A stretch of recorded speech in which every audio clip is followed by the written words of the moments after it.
अस्सलामुअलैकुम। आज मैं आपके लिए केक की ऐसी रेसिपी लेके आई हूँ जिसको बनाना बहुत ही आसान है। जिन्हें बेकिंग नहीं आती है वो भी इसको आसानी से बना सकते हैं। तो चंद बेसिक चीज़ों से हम इसको बनाएंगे। ना ही हम इसमें ओवन का इस्तेमाल करेंगे, ना ही हम इसमें अंडों का इस्तेमाल करेंगे और ना ही हम इसमें बीटर का इस्तेमाल करेंगे। तो चलते हैं, बनाना स्टार्ट करते हैं। चैनल पे नए हैं तो चैनल को सब्सक्राइब कीजिएगा और इस रेसिपी को ज़्यादा से ज़्यादा फ्रेंड्स एंड फैमिली में ज़रूर शेयर कीजिएगा। तो चलते हैं, बनाना स्टार्ट करते हैं। सबसे पहले हमने लिया एक बाउल और इसमें शामिल किया है 2 कप मैदा। इसको पहले से ही स्ट्रेनर से स्ट्रेन कर लिया था। और इसमें अभी शामिल किया है 1 टेबलस्पून बेकिंग पाउडर और 1 टीस्पून बेकिंग सोडा। इसको अच्छी तरह से मिक्स करेंगे।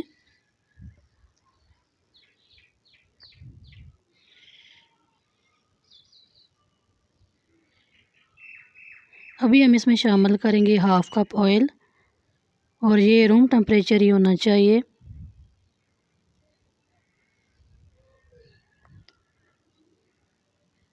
अभी इसमें शामिल करेंगे 3 टेबलस्पून कोको पाउडर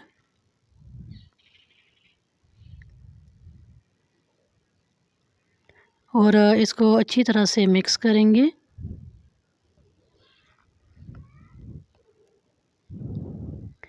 और अभी हम यहाँ पे शामिल करेंगे मिल्क। तो ये रूम टेम्परेचर ही है। यहाँ पे 1 कप मिल्क लिया है और हम इसमें थोड़ा थोड़ा ऐड करते जाएंगे और इसको हम जो है वो बीट करते जाएंगे।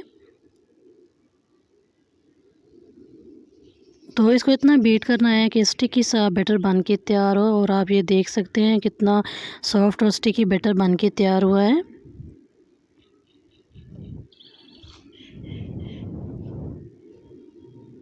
अभी लेंगे यहाँ पे एक मोल्ड, किसी भी शेप का ले सकते हैं और इसको ऑयल से अच्छी तरह से ग्रीस करेंगे और इसमें रखेंगे हम बटर पेपर। अगर आपके पास नहीं है तो जो सादा होता है पेपर वही आप कट करके तो इसमें रख सकते हैं, इसको ऑयल से ग्रीस करके। तो भी हम इस बैटर को इस मोल्ड में डालेंगे और आप इसकी कंसिस्टेंसी चेक कर सकते हैं कितना ये स्टिकी और सॉफ्ट बैटर बना है। तो इसी फॉर्म में हमें चाहिए।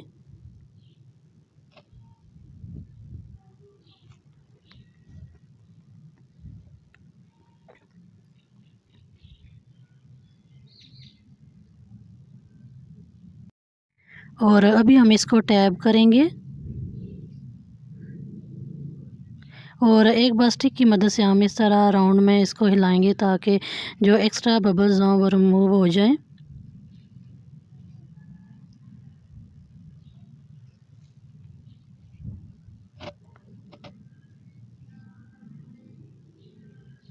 अभी हम इसको करेंगे बेक। तो अगर आपके पास ओवन है तो ओवन में कर लें और हम करेंगे इसको पतीले में, क्योंकि हर किसी के पास ओवन नहीं होता। तो मैं इसको पतीले में ही करूँगी। और यहाँ पे मैंने एक पतीले में कटोरी रखी है और इसमें मैंने ये मोल्ड रख दिया है। तो फ्लेम इतनी रखनी है जितना हम चावलों को दम देते हैं। और तकरीबन 35 मिनट के बाद आप ये देख सकते हैं कितना फ्लफ़ी और स्पॉन्जी केक बन के तैयार हुआ है। तो अभी हम इसको निकाल लेंगे।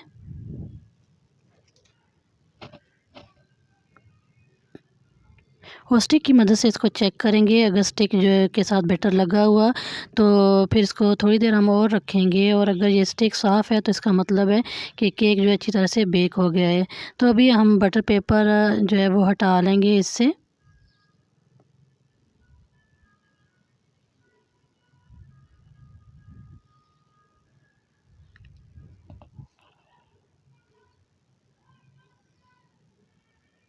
तो ये आप देख सकते हैं कितना स्पॉन्जी केक बन के तैयार हुआ है। तो अभी हम इसकी कटिंग करेंगे। जो उभरा हुआ केक है उसकी हम कटिंग करेंगे।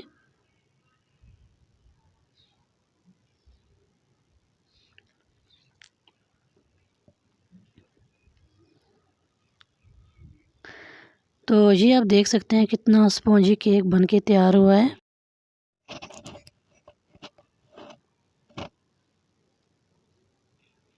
तो अभी हम स्टिक की मदद से इसमें होल से बना लेंगे।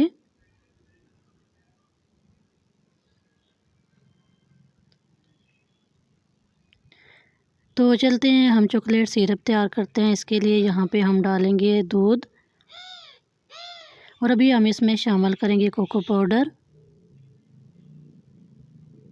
और साथ ही हम इसमें शामिल करेंगे कॉर्नफ्लोर और इसको अच्छी तरह से मिक्स करेंगे। इतना मिक्स करना है कि इसमें कोई भी लम्स या गुठली ना बने। और अभी इसमें शामिल करेंगे शुगर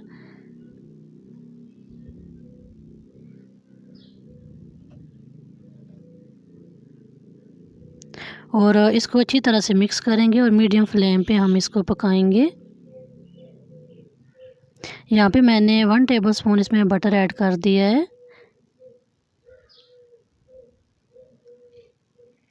और इसको गाढ़ा होने तक हम पकाएंगे और अच्छा सा चॉकलेट सिरप बन के तैयार होगा। तो अभी हमने इसको ठंडा कर लिया है और इसको हम लगाएंगे केक पे। तो सबसे पहले मैंने थोड़ा सा दूध लिया और ये 1 चम्मच सिरप इसमें डाल के तो इसको मिक्स करके केक के ऊपर लगाएंगे। इससे केक जो है वो और भी सॉफ्ट और स्पॉन्जी बनेगा।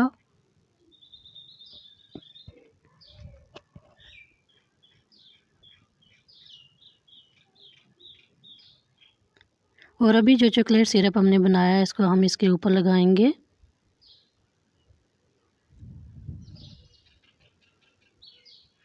और ये आप देख सकते हैं केक की फ़ाइनल लुक माशाल्लाह से कितना डिलीशियस और फ्लफ़ी केक तैयार हुआ है। तो अभी हम इसकी कटिंग करेंगे और कटिंग से ही आपको इसका अंदाज़ा हो गया होगा कि कितना ये सॉफ्ट और स्पॉन्जी बना है।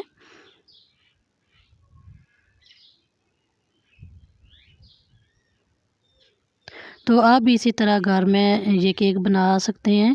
तो ज़रूर ये ट्राई कीजिएगा और कमेंट बॉक्स में ज़रूर बताइएगा। ज़्यादा से ज़्यादा इस रेसिपी को शेयर कीजिएगा।